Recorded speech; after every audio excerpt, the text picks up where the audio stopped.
में सोचिए, एक व्यक्ति जिसको डॉक्टर ने बोला है कि आपको थायराइड की बीमारी है और पूरी जिंदगी आपको दवाई लेनी पड़ेगी। आप उस व्यक्ति की मानसिकता को समझिए, जो ये सोच के बैठा है पूरी जिंदगी आजीवन मरते दम तक मुझे दवाई लेनी है। अगर आप उनके अंदर एक विश्वास डाल देंगे कि ये दवाई बंद हो सकती है, तो इससे अच्छा पुण्य का काम मुझे नहीं लगता कोई और हो सकता है। जब आपने किसी के अंदर ये विश्वास डाल दिया, तो वो अपने आप कहीं ना कहीं एक जर्नी की तरफ निकल जाते हैं, जो क्योर की जर्नी होती है, हीलिंग की जर्नी होती है।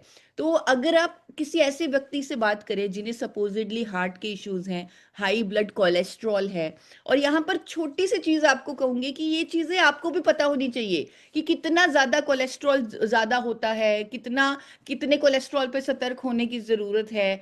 तो ये चीजें आपको मालूम होनी चाहिए। अब छोटा सा आपको एक एग्जांपल बताती हूँ। कई बार क्या होता है, मैं भी कई लोगों से मिलती हूँ, वो कहते हैं मेरा तो कोलेस्ट्रॉल बहुत ज्यादा है, 250 मेरा कोलेस्ट्रॉल है, 200 रेंज है।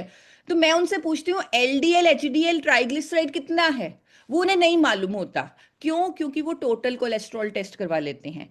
टोटल कोलेस्ट्रॉल में गुड कोलेस्ट्रॉल भी एडेड होता है। टोटल कोलेस्ट्रॉल से आप कैसे जान सकती हैं कि आपका कोलेस्ट्रॉल बढ़ा हुआ है या नहीं?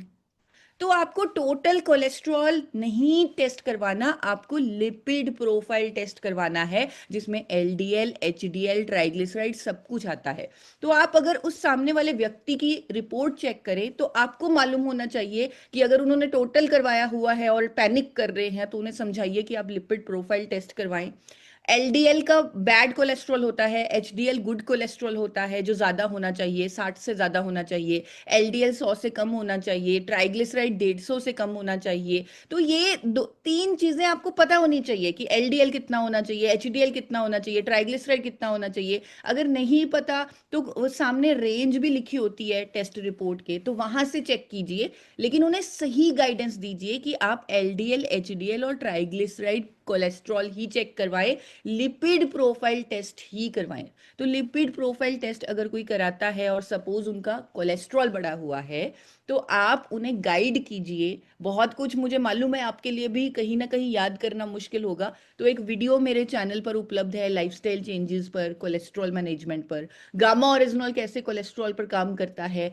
अमेरिका और जापान में गामा ओरिजिनल दवाई है कोलेस्ट्रॉल को कम करने की, एक नेचुरल दवाई। तो जब वो चीज आप बताएंगे सामने वाले व्यक्ति को वीडियो के माध्यम से, तो कहीं ना कहीं एक विश्वास भी होगा और वो कन्विंस भी होंगे उसके लिए दवाई खाने के लिए। दवाई के साथ अगर वो ऑलरेडी दवाई ले रहे हैं, तो गामा ओरिजिनल खाने के लिए मैं रेकमेंड करती हूँ। अगर कोलेस्ट्रॉल की रेंज ज्यादा नहीं है, तो बिना दवाई के उनको दवाई खाने की जरूरत ही नहीं है। तो बिना दवाई के कुछ लाइफस्टाइल चेंजेस से वो अपने कोलेस्ट्रॉल को नॉर्मल कर सकते हैं, एलडीएल को कम कर सकते हैं, एचडीएल को बढ़ा सकते हैं, अगर वो एक्सरसाइज और कुछ डाइटरी चेंजेस करें, गामा ओरिजिनल की सपोर्ट ले, ओमेगा 3 की सपोर्ट ले। विद इन 3 मंथ्स आप उन्हें अच्छे रिजल्ट्स दे सकते हैं, जो उनके लिपिड प्रोफाइल टेस्ट में दिखेगा। कोलेस्ट्रॉल पर कहीं ना कहीं मुझे इतना विश्वास है, इतनी गारंटी है कि अगर ये छोटे छोटे चेंजेस पर आप गाइड कर दे, तो आप सामने वाले व्यक्ति को कल को होने वाले हार्ट अटैक के खतरे से बचा सकते हैं। तो डाइट में जो चेंजेस हैं वो आप सबको मालूम है, कि आप सबको पता है कि आज गेहूं की जगह अगर वो मिलेट्स पे स्विच करें, जौ का आटा, बाजरे का आटा खाएं, और अगर रात में अनाज की मात्रा कम लें क्योंकि डाइजेशन में प्रॉब्लम होती है और वही टॉक्सिन्स हमारे अंदर जमते हैं अगर डाइजेशन ना हो फूड की। फ्रूट्स और वेजिटेबल्स लेने के लिए कहें, फल सब्जियां लेने के लिए कहें।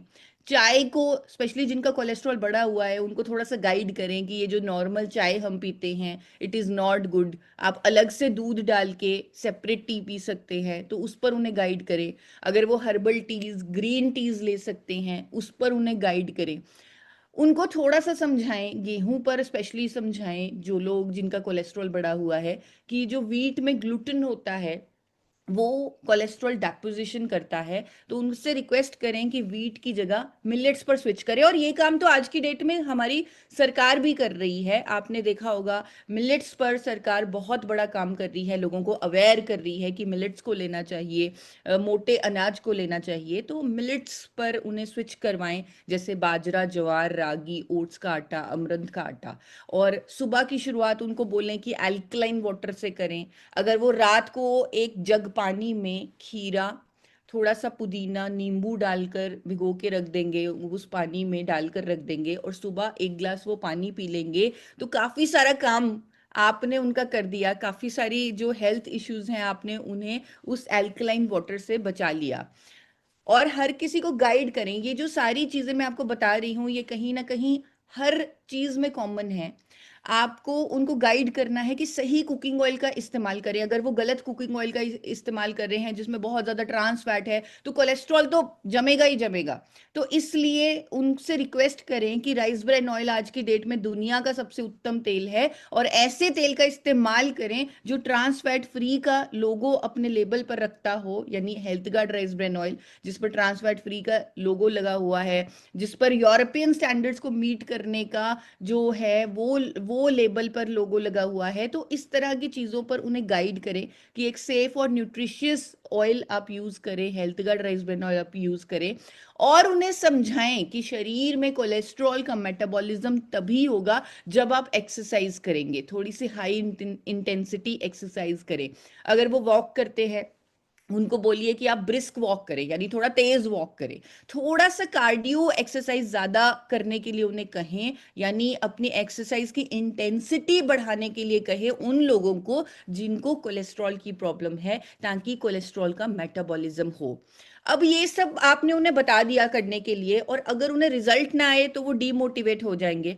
लेकिन आपको यहां पर डरने की जरूरत नहीं है, आप कॉन्फिडेंस से सब कुछ उन्हें बताइए, क्योंकि रिजल्ट आएंगे ही आएंगे। क्योंकि हमारे पास इतने दो शानदार प्रोडक्ट्स हैं इस हेल्थ इश्यू को कॉम्बैट करने के लिए, ट्रीट करने के लिए। वन इज गामा ओरिजिनॉल, जिसके 4 कैप्सूल आप लेने की सलाह देंगे, 2 सुबह 2 शाम। And one is veg omega, जिसका 1 कैप्सूल आप लेने की सलाह देंगे उन लोगों को जिनको हार्ट इश्यूज हैं, जिनको कोलेस्ट्रॉल का इश्यूज हैं। और जैसे मैं तो कहती हूँ कि हेल्दी लोगों को भी ओमेगा 3 और गामा ओरिजिनॉल लेने ही चाहिए। अब हमने 51,000 लोगों का कोलेस्ट्रॉल ठीक किया है इन्हीं नेचुरल तरीकों से, जहां हमने गामा ओरिजिनॉल भी आप सबके माध्यम से उन्हें गाइड किया, ओमेगा 3 भी दिया, रात के खाने में अनाज थोड़ी देर के लिए बंद भी करवाया, रोजाना 40 मिनट्स एक्सरसाइज के लिए कहा, एल्कलाइन वाटर लेने के लिए कहा, सही कुकिंग ऑयल का इस्तेमाल करने के लिए कहा। तो ये सब कुछ आपके सामने है, तो कॉन्फिडेंस से जाइए और क्रांति लेकर आइए, लोगों की मदद कीजिए। और मैं जैसे आपको बताना चाह रही थी कि कुछ वीडियोस मेरे चैनल पर उपलब्ध हैं जो आपके इस मिशन में हमेशा हमेशा आपके साथ हैं। फर्स्ट, ये जो जिनसे आप बात कर रहे हैं, जिनका कोलेस्ट्रॉल बढ़ा हुआ है, जो घबराए हुए हैं, उनकी रिपोर्ट वगैरह टेस्ट करने के चेक करने के बाद आप उन्हें जो भी चेंजेस, डाइटरी चेंजेस पर गाइड करेंगे, उसके बाद प्रोडक्ट्स के बारे में बताएंगे, तब आप फॉरएवर हेल्दी विदिशा पर पड़ी कोलेस्ट्रॉल नियंत्रण के प्राकृतिक उपाय की ये वीडियो उन्हें बताएं, दिखाएं, अपने सामने दिखाएं। 3 मिनट की ये वीडियो है और बहुत पावरफुल है। गामा ओरिजिनॉल कोलेस्ट्रॉल को कैसे कम करता है उसका साइंस बताया हुआ है इस वीडियो में, और वो भी आसान भाषा में। तो अगर आप ये वीडियो दिखाएंगे, सामने वाला व्यक्ति डेफिनेटली कन्विंस होगा। और अगर आप उन्हें हेल्थ गार्ड पर अवेलेबल कोलेस्ट्रॉल के रिजल्ट नाम की वीडियो दिखाएंगे, तो सामने वाले व्यक्ति को एक अलग सा ऊर्जा, उत्साह, विश्वास आएगा कि अगर ये ठीक हो सकते हैं तो मैं भी ठीक हो सकता हूं। तो वो जो भी आप एडवाइस करेंगे